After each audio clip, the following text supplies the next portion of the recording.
Hello there, boys and girls, and welcome back to Story Time with me, Santa Claus. Well, it's Christmas Eve, and it's a very, very, very special and busy day for me. Yes, it is. The sleigh is loaded with all the presents, and the reindeer are ready to go. Everybody up here in the North Pole is very excited.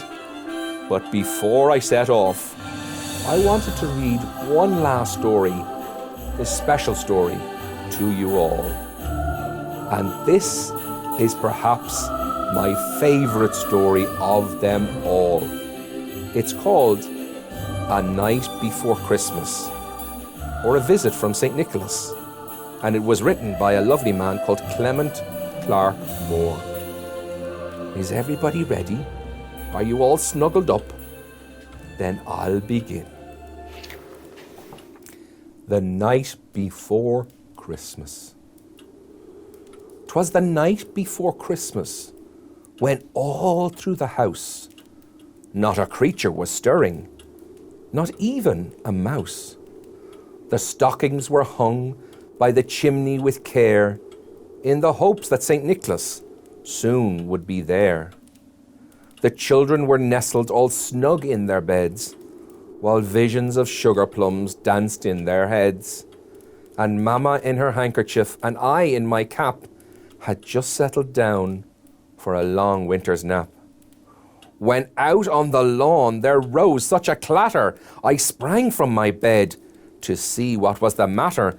Away to the window I flew like a flash, tore open the shutters and threw up the sash. The moon on the breast of the new fallen snow gave lustre of midday to objects below, when what to my wandering eyes did appear but a miniature sleigh and a tiny reindeer, with a little old driver, so lively and quick, I knew in a moment he must be Saint Nick. More rapid than eagles his coursers they came, and he whistled and he shouted and he called them by name. Now Dasher, now Dancer, now Prancer and Vixen, on Comet, on Cupid, on Donner and Blitzen, to the top of the porch, to the top of the wall. Now dash away, dash away, dash away all. As leaves that before the wild hurricane fly, when they met with an obstacle, mount up to the sky. So up to the housetop the coursers they flew, with the sleigh full of toys, and St. Nicholas too. And then in a twinkling I heard on the rooftop the prancing and pawing of each little hoof. As I drew in my head and was turning around, down the chimney St. Nicholas came with a bound. He was dressed all in fur, from his head to his foot, and his clothes were all tarnished with ashes and soot.